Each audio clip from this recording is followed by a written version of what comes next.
मैं आपसे पूछ लेता हूं, इस कमरे में दलित कितने हैं? देखिए, ये मजा देखिए। कांग्रेस कास्ट सेंसस को इसलिए ला रही है, लाके वो हिंदू कम्युनिटी के अंदर डिवीज़न पैदा करना चाह रही है। और ये राजस्थान में उन्होंने रैली में ये बात कही कि ये कास्ट सेंसस का मतलब कांग्रेस का एडवोकेसी का, राहुल गांधी का एडवोकेसी का यही लक्ष्य है। एक ऐतिहासिक निर्णय कांग्रेस वर्किंग कमेटी ने लिया है। मतलब कमरे में कोई ऐसा व्यक्ति नहीं था जिसने अपना पूरा सपोर्ट कास्ट सेंसस का जो कॉन्सेप्ट है उसको नहीं दिया। तो काफ़ी खुशी की बात है। हमारे यहाँ चीफ मिनिस्टर्स बैठे हैं। हमारे चीफ मिनिस्टर्स ने भी डिसीजन लिया है कि वो भी राजस्थान में, कर्नाटक में, छत्तीसगढ़ में, हिमाचल में कास्ट सेंसस को आगे बढ़ाएंगे। And the entire Congress party has decided that it is going to wholeheartedly not just support the idea of the caste census। Congress नेता राहुल गांधी ने एमपी में जाति की बात की थी। इस पर एमपी के गृह मंत्री नरोत्तम मिश्रा ने कहा कि कांग्रेस हिंदुओं में विभाजन चाहती है। जातीय जनगणना की बात करने वाले कमलनाथ अपनी जाति क्यों नहीं बताते हैं? कमलनाथ खुद की जाति नहीं बताते, लेकिन उन्हें मध्य प्रदेश में जातिगत जनगणना करवाना है। शहडोल में हुई सभा में खुद सभी सिंह आगे बैठे थे, लेकिन बातें पिछड़ों की करते हैं। ये कटाक्ष मध्य प्रदेश के गृह मंत्री डॉक्टर नरोत्तम मिश्रा ने कांग्रेस पर किया है। मिश्रा ने कहा कि कमलनाथ पिछड़ों की बात कर रहे हैं, लेकिन खुद भाई बता नहीं पा रहे हैं कि खुद की जाति कौन सी है। कांग्रेस हिंदुओं के अंदर जातिगत विभाजन करवाना चाहती है। नरोत्तम मिश्रा ने कहा कि लास्ट में फर्स्ट होने के चक्कर में कास्ट का गेम खेल रही है, यही उनकी मानसिकता को ब्लास्ट करेगा। डॉक्टर मिश्रा ने आगे कहा कि दिल्ली में पिछले दिनों ही कांग्रेस वर्किंग कमेटी की बैठक में हमास को लेकर एक शब्द भी नहीं बोला गया। ये जो उनकी मोहब्बत की दुकान है ना, उनकी वो कसाई खाना की दुकान की मानसिकता उजागर करता है। यही तुष्टीकरण कहलाता है। डॉक्टर नरोत्तम मिश्रा ने कहा कि कांग्रेस ने हमेशा तुष्टीकरण की राजनीति की है। मिश्रा ने कहा कि कांग्रेस अब पिछले चुनाव के मुद्दों के बारे में बात क्यों नहीं कर रही? वे कोई वादा पूरा नहीं कर पाए थे, इसीलिए इस बार वो जातीय विभाजन की मानसिकता के साथ चुनाव लड़ रहे हैं। मिश्रा ने कहा कि कांग्रेस के पूर्वजों ने भी विभाजनकारी निर्णय लिए हैं। उनके पूर्वजों ने पहले विभाजन किया तो देश तोड़ दिया, फिर इसी मानसिकता ने फिर कश्मीर को काटा, फिर पंजाब को काटने की कोशिश की गई, अब जातियों में बांटने की कोशिश कर रहे हैं। मध्य प्रदेश आकर वनवासी आदिवासी पर सवाल उठा रहे हैं, उनके दिग्विजय सिंह भगवा पर सवाल उठाते हैं, तो उनके सलमान खुर्शीद बोको हरम से हिंदू की तुलना करते हैं। एमपी के गृह मंत्री ने कहा कि यह कांग्रेस सिर्फ हिंदुओं में विभाजन क्यों कराना चाहती है, बाकी धर्मों में ये बात क्यों नहीं करते। शिवराज सिंह चौहान के श्रद्धा वाली पोस्ट के जवाब में नरोत्तम मिश्रा ने कहा कि जिन्हें सनातन की समझ नहीं है वो पितृपक्ष की बात करते हैं, हम तो अपने पुरखों का सम्मान करते हैं। एक ऐतिहासिक निर्णय कांग्रेस वर्किंग कमेटी ने लिया है। मतलब कमरे में कोई ऐसा व्यक्ति नहीं था जिसने अपना पूरा सपोर्ट कास्ट सेंसस का जो कॉन्सेप्ट है उसको नहीं दिया। तो काफ़ी खुशी की बात है। हमारे यहाँ चीफ मिनिस्टर्स बैठे हैं।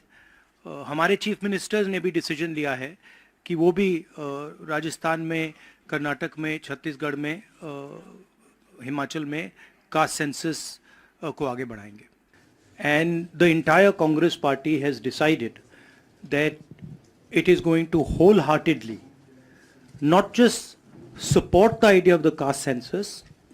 आपका सवाल था कि क्या इंडिया अलायंस भी कास्ट सेंसस को सपोर्ट करेगी, तो मैंने कहा कि देखिए, कांग्रेस प्रेसिडेंट ने हमारी जो सबसे बड़ी डिसीजन मेकिंग बॉडी है उसमें निर्णय लिया है कि हम कास्ट सेंसस को इम्प्लीमेंट करेंगे। हमारी सिंपल सी बात है, हम सब ने निर्णय ले लिया है कि हिंदुस्तान के भविष्य के लिए कास्ट सेंसस जरूरी है। तो ये मैं आपको आज बता रहा हूं कि कांग्रेस पार्टी इस काम को पूरा करके ही छोड़ेगी।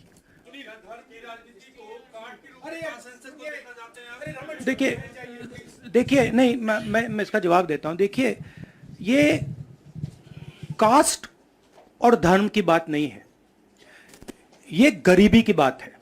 इसमें मेरी भी गलती है। जो हमने पहले नहीं किया, उसको अब हम पूरा करके दिखा देंगे। कि कांग्रेस कास्ट सेंसस को इसलिए ला रही है, लाके वो हिंदू कम्युनिटी के अंदर डिवीज़न पैदा करना चाह रही है। और ये राजस्थान में उन्होंने रैली में ये बात कही कि ये कास्ट सेंसस का मतलब कांग्रेस का एडवोकेसी का, राहुल गांधी का एडवोकेसी का यही लक्ष्य है। हमारा लक्ष्य, जैसे मैंने कहा, हमारा लक्ष्य है कि एक्सरे होना चाहिए। किसी को चोट लगती है, अस्पताल में पहला काम होता है, भैया देखिए एक्सरे कराते हैं, पता लगाते हैं क्या है। अब मुझे यह बात समझ नहीं आ रही कि हिंदुस्तान के जो प्रधानमंत्री हैं एक्सरे क्यों नहीं करा रहे हैं। मैं आपसे पूछ लेता हूं, इस कमरे में दलित कितने हैं? देखिए, यह मजा देखिए, इस कमरे में ओबीसी कितने हैं? हाथ उठा के दिखा दीजिए, देखिए मजा। नहीं, वो आप कैमरामैन है भैया, आपकी बात नहीं कर रहा हूं मैं, इनकी बात कर रहा हूं। तो यह सवाल है, हिंदुस्तान के इंस्टीट्यूशंस में ओबीसी कितने, दलित कितने, आदिवासी कितने? यह सवाल हम पूछ रहे हैं। इंस्टीट्यूशंस के बारे में पूछ रहे हैं, धन के बारे में पूछ रहे हैं, एसेट्स के बारे में पूछ रहे हैं, और आबादी के बारे में पूछ रहे हैं।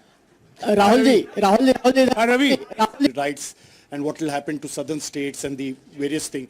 How do you view that? And also for the Karnataka Chief Minister, why doesn't he go ahead with the release of the caste census data? We are in discussions. We are very clear what our direction is. Those actions will be taken. I'll also let Siddaramaiah ji directly answer your question. So first let me ask him to. You haven't answered that. I'll come back to you. He's asking about caste census in Karnataka. Our previous government in Karnataka, that is, the government, our Congress government was there between 2013 and 2018. Normally he doesn't need a mic. In 2014 and 15, we have entrusted this caste census and socio-economic survey of all communities to Permanent Backward Class Commission, headed by one Kantraj, then chairman of the commission. By the time our term is over, the report was not ready. When coalition government was there in Karnataka after 2018, the caste census report was ready, but the coalition government's chief minister, Mr. Kumaraswamy, did not receive that report. Now the report is lying with the Permanent Backward Class Commission. I requested now the present chairman, Mr. Jayaprakash Hegde, to submit the report to the government. If he submits the report, he will definitely issue the report. With consensus, caste census and socio-economic survey of all communities, particularly other backward communities. एक minute please. अरे एक minute रुक जाइए ना. जवाब दे रहे हैं. राहुल जी जवाब दे रहे हैं. On the Prime Minister's, the Prime Minister is making unconnected statements. What the caste census has to do with, representation of the South is very difficult to understand. Now, the problem is that the Prime Minister is incapable of doing the caste census.